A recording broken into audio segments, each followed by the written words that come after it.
Le Moyen-Orient, berceau de civilisations millénaires et carrefour stratégique de ressources vitales, a toujours été un point de convergence et de convoitise. Son histoire riche et complexe en fait une région d'une importance capitale sur l'échiquier mondial.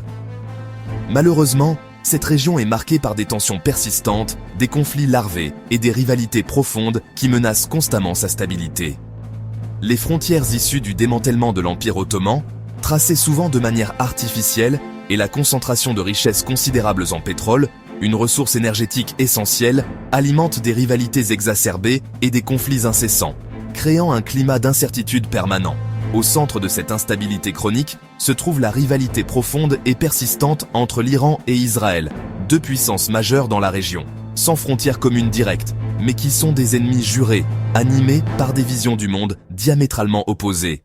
Leur affrontement, pendant longtemps indirect, s'est manifesté via des alliés et des groupes interposés, notamment au Liban, en Syrie ou encore au Yémen, prenant ainsi la forme insidieuse d'une guerre de l'ombre, menée par des moyens détournés. L'Iran poursuit le développement de son programme nucléaire controversé, tandis qu'Israël mène des opérations secrètes et ciblées pour tenter de l'entraver et de le neutraliser.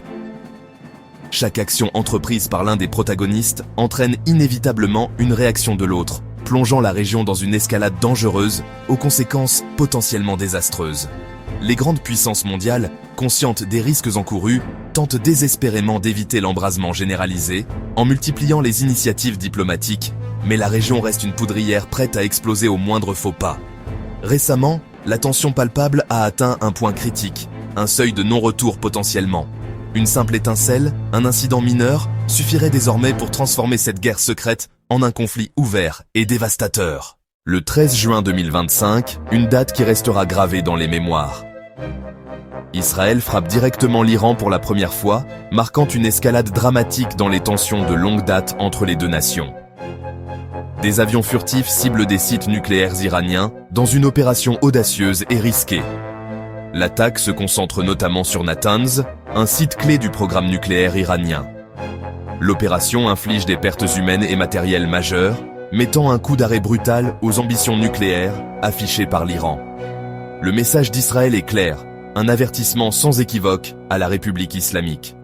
Empêcher l'Iran d'obtenir l'arme nucléaire à tout prix, telle est la doctrine israélienne. L'attaque choque l'Iran, plongeant le pays dans un état de stupeur et d'indignation. L'Iran déplore la mort de plusieurs scientifiques clés, des experts indispensables à son programme nucléaire. Pour Téhéran, c'est une humiliation nationale et un défi impossible à ignorer, une blessure profonde à l'orgueil national. La communauté internationale s'inquiète d'une escalade incontrôlable, craignant un embrasement généralisé de la région. Le guide suprême iranien fait face à un dilemme cornélien. Comment réagir à cette agression sans précipiter la région dans le chaos? Riposter militairement ou risquer de perdre la face aux yeux de son peuple et du monde entier? Toute la région retient son souffle, dans l'attente anxieuse d'une réponse iranienne. Redoutant la réaction iranienne, les capitales du monde entier sont en état d'alerte. Le fragile équilibre du Moyen-Orient vient de voler en éclats, laissant présager une période d'incertitude et de turbulence. L'Iran riposte massivement, répondant ainsi à l'attaque sur son consulat. Cette action marque une escalade significative dans les tensions déjà vives entre les deux nations. Quelques jours plus tard, après une période d'intenses consultations et de préparatifs, plus de 300 missiles sont lancés dans une salve coordonnée, une démonstration de force sans précédent, et des dizaines de drones, bourdonnant dans le ciel, sont lancés vers Israël, participant à cette attaque d'envergure. Marquant une première historique, une attaque directe de l'Iran contre le territoire israélien. Les systèmes de défense israéliens, notamment le dôme de fer, se mettent en action. Ils interceptent la majorité des projectiles, neutralisant une grande partie de la menace aérienne. Mais malgré ces efforts, certains missiles parviennent à frapper. Des cibles militaires sont touchées, soulignant les limites de la défense. Et malheureusement, des zones civiles sont également atteintes, causant des dégâts considérables. Des morts sont à déplorer, une tragédie humaine au cœur du conflit. Et des blessés, nécessitant une intervention médicale urgente, sont à déplorer, alourdissant le bilan de cette attaque. La population israélienne est sous le choc, confrontée à la réalité brutale de la guerre. L'attaque démontre la capacité de l'Iran à projeter sa puissance, à frapper Israël directement, sans intermédiaire, avec une précision inquiétante. Téhéran veut restaurer la dissuasion, après les frappes contre ses intérêts et montrer que toute attaque a un prix, dissuadant ainsi de futures agressions. Mais cette riposte expose la région, déjà instable, à une spirale de violence, dont il sera difficile de sortir. Israël, vulnérable face à cette nouvelle menace, face aux missiles balistiques, doit évaluer ses options avec prudence, doit décider de sa réponse en pesant les conséquences de chaque action. Le risque d'un engrenage incontrôlable, d'une escalade sans fin, est plus réel que jamais, chaque décision pouvant être un point de non-retour. Le Moyen-Orient, une poudrière depuis des décennies, est au bord du gouffre, menacé par une conflagration généralisée.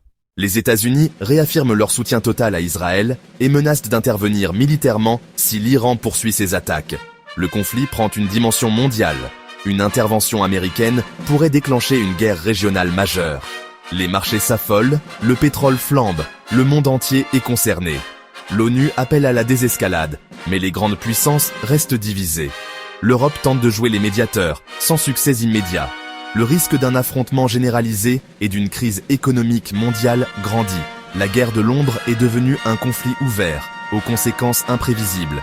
L'avenir dépendra de la capacité des acteurs à privilégier la diplomatie sur la confrontation.